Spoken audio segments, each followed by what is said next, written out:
Yo, what is going on, guys? Welcome back to the channel. And in today's video, we're going to be talking a little bit about my top 5 must-have mods for the G80 M3 here. Conveniently enough, they're all priced under $500, so pretty budget friendly in terms of quick, easy mods that you could do to the car that not only change the way it looks, but how you interact with the car on a day-to-day basis. Now, before we jump into it, I did want to preface the video with a couple of different things. So first off, a lot of these things are going to be based off of my preference. For me, these are things that impacted my day-to-day stuff on the car, how the car looks, but that might not be the case for everybody, right? So just wanted to inform you that these are my preferences, so that might change from person to person. Also, the second thing I want to mention, if you guys get any value out of today's video, then I would greatly appreciate it if you could hit that like button.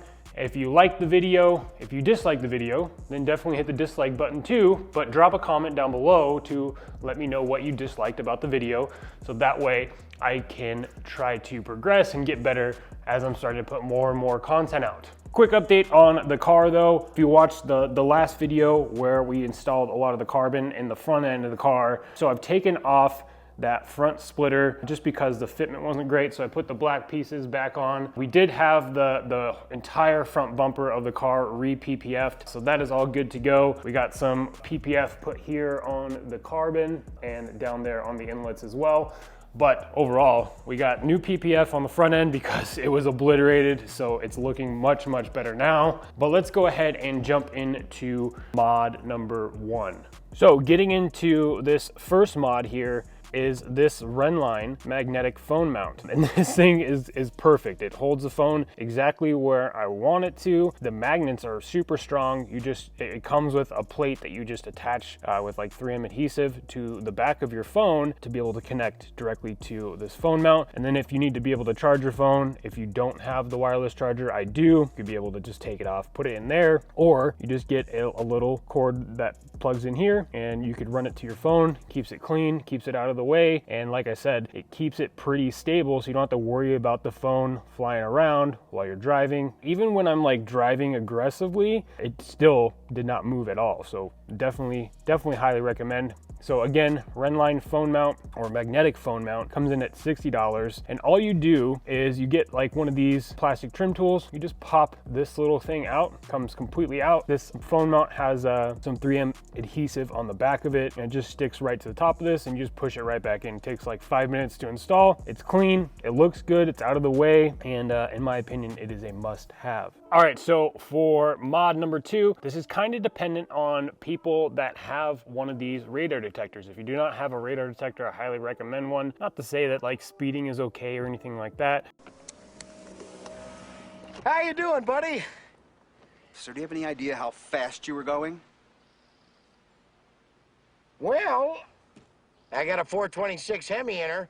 But definitely it sucks to get a speeding ticket for going 10 over. So the one that I have is the Uniden R8, and I'm not saying that the mod is going to be the actual radar detector itself, but more importantly, how you mount it. And as you can see, we have a blend mount here, and the price point for these blend mounts are a little bit higher. They're $160, but I think that it is well worth it. The build quality on the actual mount itself is perfect. There's no rattling, so it keeps it nice and tucked up underneath the actual mirror. Also too, the mirror tap solution here that we have, so this kit comes from Amazon. It's about $14, and of course I'm going to link all this stuff that we're talking about in today's video down below in the description, so that way you can be able to check it out for yourself. But like I said, the blend mount is about $160. Like I said, it's well worth it. You're not having to worry about any kind of sound or rattling or vibration coming from the mount itself. I hate to see when people have their radar detectors where the wire comes all the way down here, they wrap it behind here and they put it into like the 12 volt there. This keeps it tucked out of the way. You don't see really any wires, just that one when you're actually driving the car. And in my opinion, it is a must-have if you are somebody that has a radar detector. All right, so next up on the list, number 3 is going to be the Eibach Pro Kit lowering springs. I personally got these from R44 Performance. It's super cheap. It was like $257, so shipped under $300. These are probably the lowest cost mod that you can do for like the biggest amount of difference. So these are the stock springs that I have here that I'm keeping just in case. But like I said, this is the Eibach front spring lowering kit. I think it's the Pro kit. Yeah, the Pro kit. And essentially what that does, and these are installed on the car right now, what that does is it lowers the front end by 20 millimeters, and it's just enough to get rid of that monster truck look. Because I'm going for like a little bit more of an aggressive look, I've decided to go ahead and order the KW Haas kit. That's going to be going on the car relatively soon here, in my opinion. These lowering springs, not these, but the ones that are installed on the car, definitely give it a much more aggressive stance. And in my opinion, this is the way that it probably should have looked from the factory. All right, so number 4 on the list kind of goes in line with the last one with the Eibach lowering springs, and that is going to be wheel spacers. So with this car, I actually only got wheel spacers for the front end of the car. That wasn't by choice, just because when I ordered them, I thought that I was getting 4 of them. Turned out I only got 2, so I decided to go ahead and utilize those on the front end of the car because I felt like that's where it made the most difference. And even if you look at it right now, you really can't tell too much of a difference between the front and the back. There's no spacers on the back of the car, and in the front we have 15 mil spacers. Ideally, I would go 15 mil spacers in the back and probably 12 mil spacers on the front, because when I'm turning in reverse, or when I'm going in reverse with these spacers on the front end and those lowering springs, I do get a little bit of rubbing on the driver's side, on the inner fender line. It's not too bad, and I hope that once I get the new wheels on the car, that's going to solve a lot of those problems, because we're not gonna have spacers on there. So like I said, I think ideally the move or the way to go in terms of spacers is definitely going to be 12 millimeters in the front, 15 in the back, to give you like the perfect setup. But even as it sits now, I'll give you another angle from the rear of the car. It looks pretty good. It looks pretty uniform. Key takeaway there, if you want to go spacers, I would recommend 12 mil in the front, 15 mil in the back. I got these from R44 Performance, and you can get spacers for all 4 tires for about 200 bucks too. They're good quality. You don't have to worry about anything going wrong. Like I said, I will leave the links to all that stuff down below in the description of this video, so that way you can be able to check them out, see if it's something that is of interest to you, and then go that route if you choose to do so. But let's jump to thing number 5.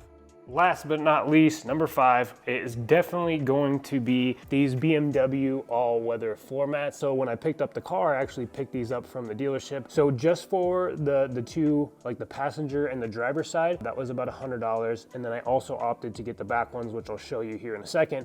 But what I really appreciate about them is that they're actually Velcroed to the floor, so they don't move around at all. They're really easy to clean. I think that they look really good just for all-weather floor mats. No matter where you're at, I mean, here in Arizona, we get rocks and dirt and stuff like that. And for me, I just don't want that stuff getting in the carpet. Like I said, they're easy to maintain. They're easy to keep clean. I'm not worried about like resale value or having like really messed up carpets if I go to resell the car. But let's check out the back ones as well.